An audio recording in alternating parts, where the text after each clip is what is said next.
দক্ষিণ পল্লবীতে স্কুল এবং বাণিজ্যিক প্রতিষ্ঠান অপসারণ এবং বন্ধকরণ, যাহার কারণে আমাদের আবাসিক পরিবেশ মারাত্মকভাবে হুমকির সম্মুখীন হচ্ছে। 2. দক্ষিণ পল্লবীকে সম্পূর্ণরূপে মাদকমুক্তকরণ। 3. রেনাল্টা ফার্মাসিউটিক্যালের রাসায়নিক বিক্রিয়াজনিত কারণে দক্ষিণ পল্লবীর প্রাকৃতিক পরিবেশ যে মারাত্মকভাবে হুমকির সম্মুখীন, তার থেকে রক্ষার জন্য রেনাল্টার ঔষধ উৎপাদন বন্ধ করুন। আপনারা জানেন যে আমাদের এই দক্ষিণ পল্লবী একটি আবাসিক জায়গা। দীর্ঘদিন ধরে এখানে আমরা শান্তিপূর্ণভাবে বসবাস করে আসছি।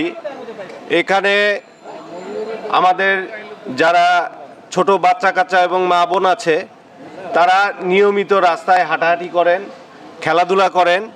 যেহেতু এখানে কোনো খেলার মাঠ নাই, রাস্তার মধ্যেই ছোট ছোট বাচ্চারা খেলাধুলা করে এবং শান্তিপূর্ণভাবে আমরা বসবাস করে আসছি। তো তারপরেও এখানে বেশ কিছু বাণিজ্যিক প্রতিষ্ঠান করার পায়তারা চলতেছে এবং শান্তিপূর্ণ এই পরিবেশগুলা নষ্ট করার জন্য চেষ্টা করতেছে কিছু প্রতিষ্ঠান। এগুলা চেষ্টার পরিপ্রেক্ষিতে আমাদের এই মানববন্ধন, যে যেন আমাদের এই পরিবেশ সঠিকভাবে সুন্দরভাবে আমরা ভবিষ্যৎ আগামী প্রজন্মের জন্য রেখে যেতে পারি এবং সবাই যেন এখানে শান্তিপূর্ণভাবে বসবাস করতে পারে, এই উদ্দেশ্যেই আমাদের সবার এখানে দাঁড়ানো। ধন্যবাদ সবাইকে।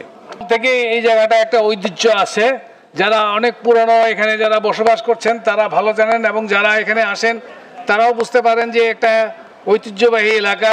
কিন্তু আমাদের এলাকায় কিছুদিন যাবৎ কিছু অনিয়ম চলছে।